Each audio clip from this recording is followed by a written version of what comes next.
Welcome to WOW. We need to understand that knowledge is like ocean. It has been compared to that of an ocean. Then what is the source of knowledge? What is the source of universal knowledge?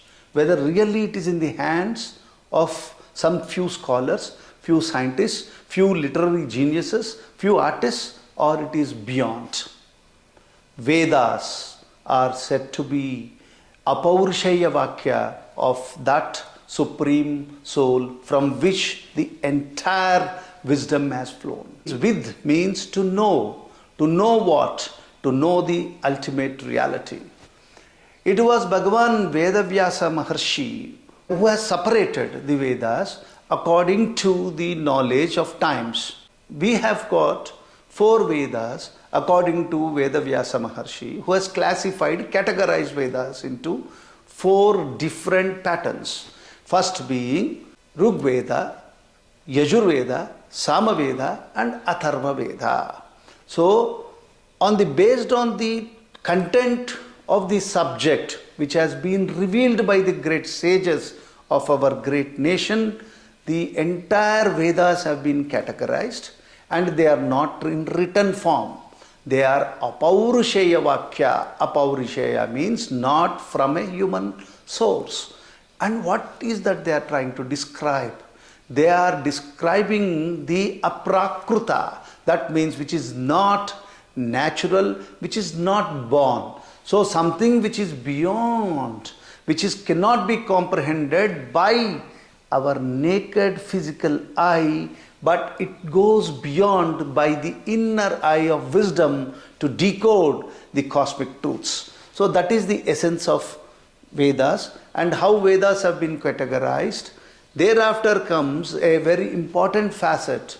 To know Vedas or to interpret Vedas, there are 6 sadangas which are very much required for any person to interpret or to understand. Suppose a word is there.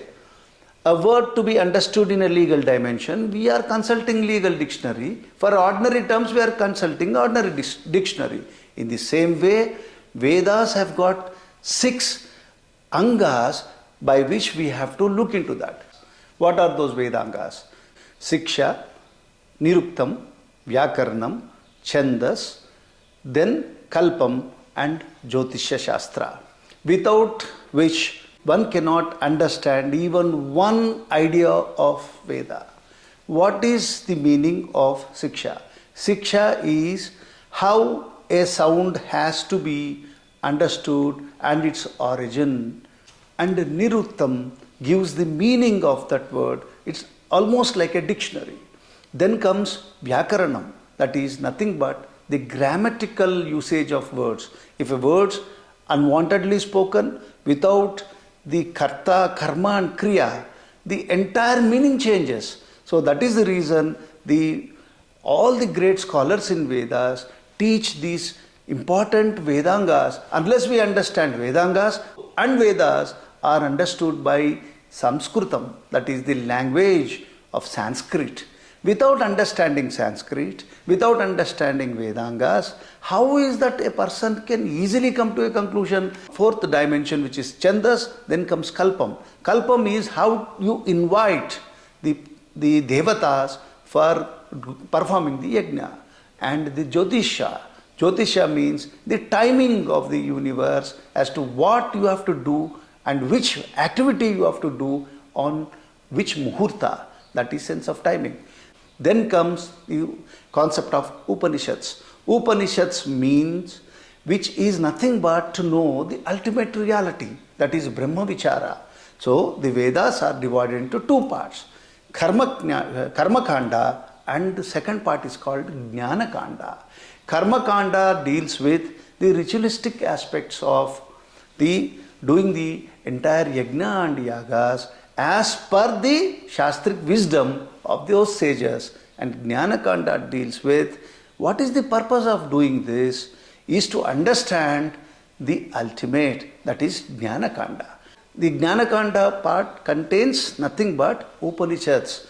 Popularly there are 10 Upanishads, Kena, Mundoka, Mandukya and Prashna and other Upanishads. Some say there are 118 Upanishads which have interpreted the ultimate wisdom and ultimate purpose of Vedas and Brahma Vichara. Then comes Bhadanarayana's Brahma Sutras, on which all great scholars, right from Shankara Bhagavad-pada, Nimbarka, and Madhvacharya and Ramanujacharya have written their bhashyas. So, to understand Sanatana Dharma, there is a link to be understood. First comes Vedas, then Vedangas, Upanishads, and the Brahma Sutras. Brahma Sutras or any sutra means a principles on which the subject is based. So, people who have not blossomed yet, they may make some comments on the great wisdom of sages. This dichotomy can be easily explained by a small anecdote. Once upon a time, there was a donkey which wanted to have the greenery and carrots and whatever is available with the farmers. So what it did is, it put up a lion's clothing and was going around the village and making everybody to get feared by it. When all the farmers and villagers were running away, it is to go and eat the carrot and other greenery which was available. So everybody were perplexed as to why the lion is entering like that and how is that it is eating the greenery. One elderly farmer found that it was eating the carrot. So with his wisdom, with his ancient wisdom, so-called ancient wisdom, Sanatana Dharma, he gave one very solid shot on the back of that animal which was having the lion's clothing.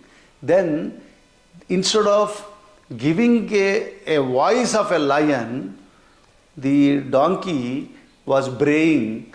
The farmers could easily identify that this is a donkey but not a lion. So people who are not yet dealt with the greatness of this great nation and the dharmas and the Vedas and the wisdom which has given to the people, our best example to be understood is that they are not lions but wearing the clothing of a lion and trying to impress upon the people with their so-called wisdom. So friends, there is a fundamental difference between a theist and the atheist. Atheist is a person who doesn't believe in the existence of soul nor the God, whereas a theist believes in the existence of Vedic wisdom and the God.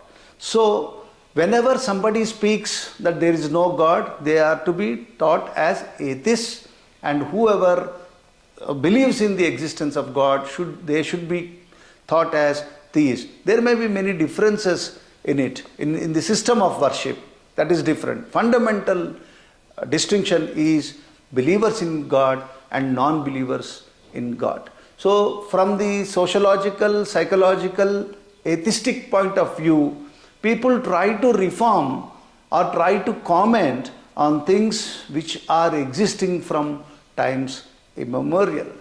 So thus we need to understand the definition, the expansive wisdom of Vedas, and how it can be understood and how the knowledge has been stored and transmitted from generations to generations, which has built up this great nation which is based on Sanatana Dharma. As such, the Vedas, the wisdom of Vedas is far beyond our human comprehension, where the science has got its origin, especially the Western science has got its origin from the Newton accidentally receiving an apple on his head. That is the basis for the science according to them. But even prior to that, our rishis have understood and informed the mankind about the gravitational force, and they could explain. There are 7 to 7 the lokas which is being confirmed by the latest NASA reports. And we can also have a Puranic explanation from Vamana Avatara, Trivikrama Avatara, where the Lord Mahavishnu keeps his 1 feet on the cosmos, another feet down below, and third one on Bali Chakravarti. That means that everybody accepts that this is from times immemorial. That means the ancient rishis and whoever has written Puranas are having thorough knowledge about the functioning of cosmos. Whereas very, very recently, people with scientific names and badges are speaking about the wisdom of this nation. So it is for us to decide where the actual facts and actual truths will lie. We'll be discussing so many things in future. Thank you for listening. Please subscribe, share and like this video.